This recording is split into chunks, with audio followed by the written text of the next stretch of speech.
ক্ষমতায় এলে শিল্প গড়ে দেখিয়ে দেবো 2011 সাল, বছরে 2 কোটি চাকরি দেবো সালটা 2014, ডবল ডবল চাকরি হবে 2021। প্রতিশ্রুতিগুলো আলাদা কিন্তু বাস্তব চিত্রটা একই। বছরের পর বছর কেটেছে, ভোটের পর ভোট এসেছে, আর সঙ্গে এসেছে নতুন নতুন প্রতিশ্রুতি। কিন্তু চাকরি? বর্তমানে আমাদের দেশ বিশ্বের চতুর্থ লার্জেস্ট জিডিপি ওয়ালা ইকোনমি, অপরদিকে দেশের আনএমপ্লয়মেন্ট রেট 5.6%। একদিকে আমাদের দেশ যেখানে বলছে 2030-এর মধ্যে আমরা বিশ্বগুরু হয়ে উঠবো, অপরদিকে দেশের ইউথ গুরুকুল থেকে বেরোনোর পর তার জীবন নির্বাহ করার জন্য একটা চাকরি পর্যন্ত পাচ্ছে না। একদিকে যেমন কেন্দ্র সরকার বছরের পর বছর ধরে কোনো জব ভ্যাকেন্সি আনছে না, নামমাত্র যেটুকু আনছে সেটার পরীক্ষা পর্যন্ত ঠিক করে করতে পারছে না, অপরদিকে রাজ্যের চিত্রটা তো অন্যরকমই। বাতিল হচ্ছে একের পর এক সরকারি চাকরির প্যানেল, চুরি যাচ্ছে শিক্ষা, চাকরি, স্বপ্ন। একদিকে যেমন প্যান্ডেমিকের পরেও আমাদের দেশে জিডিপি বেড়েছে, তেমনি অপরদিকে বেড়েছে আনএমপ্লয়মেন্ট রেট। হয়তো শুধুমাত্র এই চমৎকারটা আমাদের দেশ ভারতবর্ষেই হচ্ছে। একদিকে যেমন আমাদের দেশে নতুন নতুন স্টার্টআপের বন্যা হচ্ছে, অপরদিকে প্যান্ডেমিকের পরেই হাজার হাজার জন তাদের চাকরি হারিয়েছে। জাস্ট রিসেন্ট টিসিএস 12,000 জনের চাকরি ছাঁটাই করেছে। আপনি জানলে অবাক হবেন, আমাদের দেশে প্রতি বছরে যে পরিমাণ ইঞ্জিনিয়ার পাস আউট হয় তা স্কটল্যান্ডের জনসংখ্যার থেকে বেশি, কিন্তু বর্তমানে 80% বিটেক ইঞ্জিনিয়ার বেকার। এমনকি 93% এমবিএ পাস আউটদের ওয়ার্ক এক্সপিরিয়েন্স তো ছাড়ুন, তাদের কাছে বেসিক স্কিলটুকুও নেই। কিন্তু কি এমন কারণ যার ফলে ডিগ্রি থাকা সত্ত্বেও সরকার চাকরি দিতে পারছে না? শুধুই কি সম্পূর্ণ সরকারের দোষ, নাকি এই পরিসংখ্যানের পিছনে জড়িয়ে আছে শিক্ষার্থী ও শিক্ষা প্রতিষ্ঠানও? চলুন ডিটেলসে জানি। নমস্কার, আমি অনির্বাণ। আমাদের দেশে যখনই কোনো বাচ্চা জন্মায় তখনই ঠিক করে নেওয়া হয় যে সে ডাক্তার হবে না ইঞ্জিনিয়ার, আর ছোট থেকেই সেইভাবেই পড়াশোনা শুরু হয়। স্কুল থেকেই কিছুজন নিটের জন্য পড়তে থাকে, তো কিছুজন জেইর জন্য, আর যারা এর মধ্যে কিছু করছে না তারা আর্টস, আইটিআই বা এমবিএকে ক্যারিয়ার হিসেবে বেছে নেয় এবং ভাবতে শুরু করে একবার ডিগ্রি কমপ্লিট করলে একটা ভালো স্যালারির জব পাওয়া যাবে, আর তাহলেই ক্যারিয়ার সেটেল। ভালো স্যালারি। আমাদের দেশে ইকোনমির পিছনে রয়েছে প্রায় 10% মানুষ, তারাই ভারতের 90% ইকোনমিকে ধরে রেখেছে, আর বাকি 90% মানুষ মাসিক 25,000 টাকার কম ইনকাম করেন। তারা তাদের ঠিকঠাক জীবন ধারণই সামলে উঠতে পারে না। কিন্তু এমন কেন? ভারতের লিটারেসি রেট তো 74%। যে দেশে বিদেশ থেকে আসা কোকাকোলার মতন কোম্পানি 4,000 কোটি টাকা আয় করে কেবলমাত্র ভারতীয় মার্কেট থেকে, সেখানেই ভারতের একজন যুবক মাত্র 10,000 টাকারও চাকরি পেতে পারছে না। এর কারণ যদি আপনাকে জানতে হয় তাহলে আমাকে বলতে হবে আমাদের মহান ভারতীয় এডুকেশন সিস্টেমের কথা। এটা নিয়ে ডিটেলসে ভিডিও রয়েছে, এটা গিয়ে দেখতে পারেন। আমাদের দেশে টোটাল এমবিবিএস ও বিবিএস এর সিট রয়েছে 1.4 লাখ, কিন্তু প্রতি বছর 20.8 লাখ ফর্ম ফিল আপ হয়ে থাকে নিট এক্সামের জন্য। পরিসংখ্যাটা বুঝছেন? দেশের ডাক্তারের দরকার রয়েছে, ডাক্তার হওয়ার মতন প্রতিভাও রয়েছে, নেই শুধু সিট। বিষয়টা শুধু এখানেই শেষ নয়। এই 1.4 লাখ সিটের মধ্যে অর্ধেক রয়েছে সরকারের কাছে, অর্ধেক সিট রয়েছে প্রাইভেটে। আর আপনি যদি প্রাইভেট থেকে ডাক্তার হতে চান তাহলে আপনাকে খরচ করতে হবে প্রায় 80 লক্ষ থেকে 1 কোটি টাকা। যেই দেশে 90% মানুষের আর্নিং 25,000-এরও কম, সেইখানে কোনো মধ্যবিত্ত পরিবার 1 কোটি টাকা এফোর্ড করতে পারবে বলে আপনার মনে হয়? অপরদিকে প্রাইভেটে একটা 4 বছরে বিটেক করতে কমপক্ষে 8 লক্ষ টাকা লাগে, আর এত টাকা খরচ করেও সামান্য একটা 10,000 টাকার চাকরিও পাওয়া যায় না। যাদের কাছে টাকা রয়েছে তারা তো ডাক্তারি বা ইঞ্জিনিয়ারিং পড়ে নেয়, কিন্তু যাদের কাছে এত আর্থিক সামর্থ্য নেই তারা গ্র্যাজুয়েশন কলেজগুলোতে বিএ বা বিএসসি পড়ার পর বছরের পর বছর ধরে সরকারি চাকরির জন্য বসে থাকেন এবং শেষমেশ চাকরি না পেয়ে একটা মাত্র পিওনের জবের জন্য এমবিএ পিএইচডি করা ছাত্রছাত্রীরা অ্যাপ্লাই করছে। কয়েক মাস আগে গুজরাটে একটা কোম্পানিতে 10 জন হায়ারিংয়ের জন্য প্রায় 1 লক্ষ মানুষ আসে এবং চাকরি পাওয়ার জন্য মানুষ এত ডেসপারেট হয়ে ওঠে, ধাক্কাধাক্কি থেকে কিছুক্ষণের মধ্যে মারপিটের মতন পরিস্থিতি হয়ে ওঠে সেই জায়গায়, এবং কিছুক্ষণ পরে কর্তৃপক্ষকে ইন্টারভিউ বন্ধ করতে হয়। বুঝতে পারছেন দেশে কেমন চাকরির আকাল পড়েছে?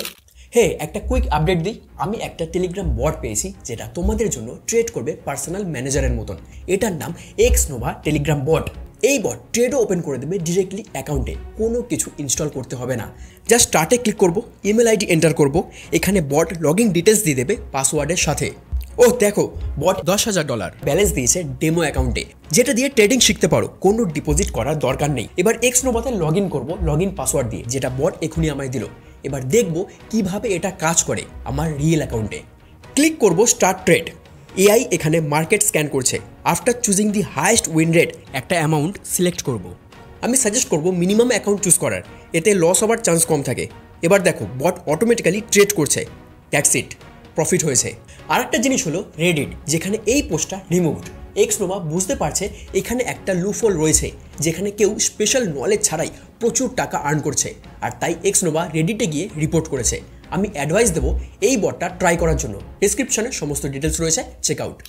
আজ দেশের শিক্ষিত যুব সমাজ বিএ পাস করেও চায়ের দোকান খুলছে, এমবিএ করার পর মোমোর দোকান দিচ্ছে। অপরদিকে সরকার বছরের পর বছর ধরে বলে আসছে চাকরি হবে চাকরি হবে, কিন্তু বছরের পর বছর ভ্যাকেন্সি থাকা সত্ত্বেও কোনো সরকারি চাকরির ফর্ম বেরোচ্ছে না। এমনকি কিছু সরকারি সেক্টরও প্রাইভেটাইজেশন করা হচ্ছে, যার ফলে কয়েক হাজার সরকারি কর্মচারীরও নিজের চাকরি বাঁচানো দুষ্কর হয়ে উঠেছে। অপরদিকে আমাদের রাজ্যে সামান্য কিছু পরিমাণ অর্থের বিনিময়ে কিছু নেতা যোগ্যদের চাকরি বিক্রি করে দিচ্ছে। বাতিল হচ্ছে প্যানেল। কোনো একটা সরকারি ফর্মের ঘোষণা আসলে তা বেরোতে বেরোতে কেটে যাচ্ছে কয়েকটা মাস। ফর্ম ফিল আপের পরও চাকরি পরীক্ষার কোনো আশা নেই। একের পর এক তারিখ আসা, কখনো বা পরীক্ষার প্রশ্নপত্র লিক, এসবের মাঝে অনেক কষ্টে পরীক্ষা হলেও রেজাল্ট আসতে কেটে যাচ্ছে কয়েকটা বছর। আর এসব পেরিয়ে যদি আপনি উত্তীর্ণ হলেনও তার কোনো গ্যারেন্টি নেই যে আপনি চাকরিটা পাবেন। হয়তো জানতে পারবেন আপনার ইন্টারভিউ দেওয়ার আগেই আপনার চাকরিটা অন্য কাউকে বিক্রি করা হয়ে গেছে। তারপর কোর্ট কেস, এসবের মধ্যেই চলে যাবে আপনার অর্ধেক জীবন। আসলে আপনি যখন কলেজে যান, কলেজ ও সরকার খুব ভালো মতোই জানে আপনি এসেছেন কেবল ডিগ্রি নিতে, চাকরি নিতে না। তাই আজ যেখানে AI, machine learning, SEO, digital marketing শিখে কিছু মানুষ লক্ষ লক্ষ টাকা ইনকাম করছে, সেখানেই আজও আমাদের স্কুল ও কলেজ 100 বছর পুরনো সিলেবাস পড়িয়ে যাচ্ছে। সামান্য বিএ বিএসসি কলেজের কথা তো বাদই দিলাম, এমনকি আমাদের আইআইটিতেও পুরনো হাতে চালানো মেশিন দিয়ে ইঞ্জিনিয়ারদের কাজ শেখানো হচ্ছে, যেগুলো বর্তমান সময়ে ইন্ডাস্ট্রিতে ম্যানুয়ালি কাজ হয়। এক কথায় বলতে গেলে সঠিক ইনফ্রাস্ট্রাকচারই নেই আমাদের দেশে। সেখানে সারা বিশ্বে রোবোটিক্স ইঞ্জিনিয়ারিং পড়ানো হয়, সেখানে ভারতবর্ষে অনেক গ্রামে প্রতিটা স্কুলে কম্পিউটার পর্যন্ত পৌঁছায়নি। আমাদের দেশের 90% কলেজের স্টুডেন্টদের কোনো ইন্টার্নশিপে পাঠানো তো দূর, সামান্য কোনো স্কিলটুকু শেখানো হয় না। অপরদিকে ইন্ডাস্ট্রি বলছে আমাদের এক্সপিরিয়েন্স না হলেও হবে, সামান্য একটু স্কিল থাকলেই চলবে। কিন্তু বর্তমান সময়ে কলেজগুলো সেই সামান্যটুকু কাজের স্কিল শেখাতে পারছে না। এমনকি বেশিরভাগ কলেজে তো প্রফেসরদের ওয়ার্ক এক্সপিরিয়েন্স পর্যন্ত নেই। আমেরিকার বড় বড় ইউনিভার্সিটিতে মার্ক জুকারবার্গ থেকে এলন মাস্ক লেকচার দিতে যান। আপনি কখনো দেখেছেন আমাদের দেশে আম্বানি বা আদানি কোনো ইউনিভার্সিটিতে গিয়ে লেকচার দিতে গেছে? না, কারণ এখানে যারা লেকচার দেন তাদের মধ্যে বেশিরভাগ মানুষেরই কোনো গ্রাউন্ড লেভেলে ওয়ার্ক এক্সপিরিয়েন্স নেই। সময়ের সাথে সাথে বিভিন্ন টেকনোলজিরও ইভলিউশন হয়েছে। মানুষের দ্বারা হওয়া বিভিন্ন কাজকে রিপ্লেস করার জন্য এআই চলে এসেছে। বর্তমান সময়ে দাঁড়িয়ে যে কোনো কোম্পানি তাদের কাজ দ্রুত করার জন্য ও ম্যানেজার কর্মীদের চাপ কমিয়ে দেওয়ার জন্য আর্টিফিশিয়াল ইন্টেলিজেন্সের ব্যবহার করছে, যার ফলে এখন ইন্ডাস্ট্রি চিপ লেবারদের থেকেও বেশি এআই এক্সপার্ট প্রয়োজন। কিন্তু আমাদের কলেজগুলি এই এক্সপার্ট প্রডিউস করা তো দূরের কথা, সিভি বানানোর মতন বেসিক স্কিলটুকু শেখাতে পারছে না। আমি যখন content writer, thumbnail designer, editor, graphics designer হায়ারের জন্য পোস্ট দিই, যারা মেল করে তাদের মধ্যে 90% মেল কিভাবে লিখতে হয় সেটাই জানে না, সাবজেক্ট কোনটা, বডি কোনটা জানে না, সিভি অথবা পোর্টফোলিও কি সেটা জানে না। ভারতের সমস্ত স্কুল ও কলেজে এআই, মেশিন লার্নিংয়ের বড় বড় কথা বললেও বাস্তবে তা কিছুই লক্ষ্য করা যাচ্ছে না। এখন যদি কোনো ইন্ডাস্ট্রিকে বা কোনো এমএনসি কোম্পানিকে তার ইন্টার্নকে শুরু থেকে এআই বা মেশিন লার্নিং শেখানোর প্রয়োজন হয়, তাহলে তাদেরকে নিজেদের কলেজ খুলে বসতে হবে। যার ফলে টিসিএস, উইপ্রো বা টেক মাহিন্দ্রার মতন কোম্পানিতে কোনো কলেজেই তাদের স্টুডেন্টদের প্লেসমেন্ট দিতে পারছে না। এমনকি পরিস্থিতি এই জায়গায় পৌঁছেছে যে বিভিন্ন কলেজ থেকে তাদের অ্যালুমনিদের হোয়াটসঅ্যাপ গ্রুপে মেসেজ করে জানতে হচ্ছে তাদের কোম্পানিতে কোনো ভ্যাকেন্সি রয়েছে কিনা। আপনি জানলে অবাক হবেন, টুইটারের মতন বড় সংস্থায় মাত্র 80 জন ভারতীয় কাজ করে। কোকাকোলার মতন সংস্থার কর্মী সংখ্যা ভারতে মাত্র 25,000। বিভিন্ন বড় বড় এমএনসি কোম্পানিগুলোতে তাদের হায়ারিং বন্ধ করে দিচ্ছে, চাকরি ছাঁটাই হচ্ছে, বিভিন্ন স্টার্টআপ বন্ধ হচ্ছে। কয়েক মাস আগে সুইগি তাদের 200 জন কর্মীকে ছাঁটাই করেছে। বাইজুসে 21,000 জন কর্মীর নতুন কাজ খুঁজছে। বর্তমানে দেশের আনএমপ্লয়মেন্টের সংখ্যা 3 কোটি ছাড়িয়েছে। দ্য ইকোনমিক্স টাইমসের রিপোর্ট অনুযায়ী 2028-এর মধ্যে সংখ্যাটা দাঁড়াবে 45 কোটি। আর এই ধরনের প্রাইভেট সেক্টরে চাকরি বাতিলের ফলে দেখা দিচ্ছে আন্ডার এমপ্লয়মেন্ট, অর্থাৎ যোগ্যতা থাকা সত্ত্বেও একটা ন্যূনতম সরকারি চাকরির জন্য এমএসসি থেকে পিএইচডি স্কলার পর্যন্ত ফর্ম ফিল আপ করছে, পিএইচডি করে ডোমের ফর্মও ফিল আপ করছে। দেশের ইউথ মনে করছে যে গভর্নমেন্ট জব পেলেই জীবন সুন্দর, সাকসেসফুল। ভারতের যে কোনো মিডল ক্লাস ফ্যামিলিতে একটা সরকারি চাকরি মানে জীবন যুদ্ধে জিতে যাওয়া। গত কয়েক মাস আগেই বিহারের একজন আইএএস ক্র্যাক করার ফলে তার বাবা সারা গ্রামের মধ্যে অর্কেস্ট্রারের ব্যবস্থা করেন। বুঝতে পারছেন একটা গভর্নমেন্ট জবের সঙ্গে কত পরিমাণে রেসপেক্ট জড়িয়ে থাকে আমাদের সোসাইটিতে। কিন্তু আজকের সময় একটা গভর্নমেন্ট জব থেকে হয়তো একটা লটারি জিতে যাওয়ার চান্স অনেক বেশি, কারণ সরকারের কাছে কিছু লিমিটেড ভ্যাকেন্সি রয়েছে ও কিছু লিমিটেড সিটের বাইরে সরকার কোনোভাবেই এমপ্লয়মেন্ট জেনারেট করতে পারবে না।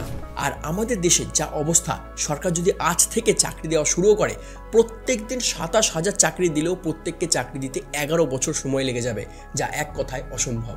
আর এই বিষয় নিয়ে কথা বললে আমাদের দেশে শুরু হয় বিভিন্ন পলিটিক্যাল কাদা ছড়াছড়ি। একদল বলতে থাকে আমাদের সময় আমরা অনেক বেশি চাকরি দিয়েছি, যে দল ক্ষমতায় থাকে সে বলে আমরা এতগুলো চাকরি দিয়েছি, আর যারা বিরোধী রয়েছে তাদের তো প্রতিশ্রুতির শেষই থাকে না। কিন্তু এটা বোকামি। আপনি যে দলকেই মন থেকে যতই সাপোর্ট করে থাকুন, কোনো সরকারি এসে সবাইকে চাকরি দিতে পারবে না। আর যারা বলতে থাকে আমরা এত চাকরি দিয়েছি, এরা কেন পারছে না, এর কারণ হলো এক হচ্ছে ইন্টেনশন আর একটা হচ্ছে পপুলেশন। বর্তমানে প্রতি বছর ভারতের পপুলেশন 1% করে বাড়ছে, অর্থাৎ স্বাধীনতার পর থেকে আজ অবধি যতজন সরকারি চাকরি পেয়েছে তার থেকেও বেশি 3 বছরে শিশু জন্ম নিয়েছে। এই পপুলেশন নিয়ে সমস্যাটা কেবল আমাদের দেশে না, একই সমস্যা নিয়ে চীনও ভুগছে বহু বছর। এছাড়াও আমাদের দেশে বিভিন্ন রুরাল অঞ্চলে রয়েছে ইন্ডাস্ট্রি গ্যাপ। বেশ কিছু মেট্রো সিটি ছাড়া তেমন কোনো ইন্ডাস্ট্রির এক্সপোজার নেই আমাদের দেশে, যার ফলে দেশের একটা বৃহৎ জনসংখ্যা কোনো ইন্ডাস্ট্রি বা কোনো প্রাইভেট সেক্টরের সাথে যুক্ত হয়ে কাজ করার সুযোগ পাচ্ছে না। এগুলো তো গেল সমস্যার কথা। এবার দেখে নেওয়া যাক এই পরিস্থিতিতে আমাদের ইউথ ও দেশকে এগিয়ে নিয়ে যেতে কি কি করা যেতে পারে। প্রথমত আমাদের দেশের এডুকেশন সিস্টেমকে চেঞ্জ করতে হবে। স্কুল ও কলেজের ইনফ্রাস্ট্রাকচার বদলাতে হবে। বছরের পর বছর ধরে চলে আসা সেই পুরনো সিলেবাস কিছু সিরিয়াস চেঞ্জেস আনতে হবে। বর্তমান সময়ে টিকে থাকার জন্য বিভিন্ন স্কিলের উপর ফোকাস করতে হবে। যারা যারা কাজের সাথে যুক্ত তাদের নিজেদের ইন্ডাস্ট্রি অনুযায়ী নিজেদের আপডেট করতে হবে, যাতে ভবিষ্যতের কোনো চেঞ্জেসে তারা সার্ভাইভ করতে পারে। এডুকেশন সিস্টেম ও ইন্ডাস্ট্রিকে একসাথে হয়ে কিছু স্কিল প্রোগ্রাম বানাতে হবে, যার দ্বারা স্টুডেন্ট বুঝতে পারে তাদের ভবিষ্যতে কোন ধরনের কাজ করতে হবে ও তারা নিজেদেরকে সেইভাবে প্রস্তুত করতে পারে। এবং এর মধ্যে সবথেকে বড় দায়িত্ব আসবে সরকারের। আপাতত সরকারের কাছে যে সকল ভ্যাকেন্সি আছে সেগুলো অতি দ্রুত সত্তর কর্মী নিয়োগ করতে হবে। সরকারকে স্কিল ইন্ডিয়ার মতন স্কিলগুলোকে আরও লার্জ স্কেলে অপারেট করতে হবে, যার দ্বারা আরও জব জেনারেট হবে। এই বিষয়ে আরও ডিটেলসে আলোচনা করেছি, এই ভিডিওতে গিয়ে দেখতে পারেন, ডিসক্রিপশনে লিঙ্ক রয়েছে। সরকারকে এক বড় স্কেলে অ্যাকশন নিতে হবে কর্পোরেটিভস ও স্মল এন্টারপ্রাইজগুলোকে প্রমোট করার জন্য। দিল্লি, মুম্বাই, ব্যাঙ্গালোরের মতন শহরে ভালো ইকোনমি রয়েছে, কিন্তু শুধু এইগুলোতে ফোকাস করলে হবে না। চণ্ডীগড়, আসানসোল, রাঁচির মতন ডেভেলপিং রুরাল অঞ্চলগুলোকে সাপোর্ট করতে হবে। আমেরিকাতে 1929 সালে যখন গ্রেট ডিপ্রেশন এসেছিল, কিংবা সিঙ্গাপুরে 1969 যখন স্লামের মতন অবস্থা হয়েছিল, তখন সরকারের ডাইরেক্ট অ্যাকশনের দ্বারাই এই সমস্ত কিছু শুধরেছিল। এমনকি আমাদের দেশেও, ভারতবর্ষে পণ্ডিত জওহরলাল নেহরু এরকম কিছু বোল্ড স্টেপ নিয়েছিলেন ইন্ডাস্ট্রি সেট আপ করার জন্য। এলআইসি ও বিভিন্ন ব্যাংকে সরকারিভুক্ত করেছিলেন, যার জন্য প্রচুর মানুষ জব পেয়েছিলেন। এমনকি ভারতবর্ষে হোয়াইট রেভলিউশনের সময়ও অনেক জব জেনারেট হয়েছিল। হায়দ্রাবাদে আজ আইটি হাব হওয়ার পিছনেও সরকারের এক বড়সড় ভূমিকা রয়েছে। কাল ভারতকে বিশ্বগুরু হতে হলে আজ গুরুকুল ও বিদ্যার্থী উভয়কেই নতুনভাবে তৈরি হতে হবে। এই বিষয়ে আপনার কি মতামত অবশ্যই কমেন্টে জানাবেন, আর ভিডিওটা প্রিয়জনদের মধ্যে শেয়ার করবেন।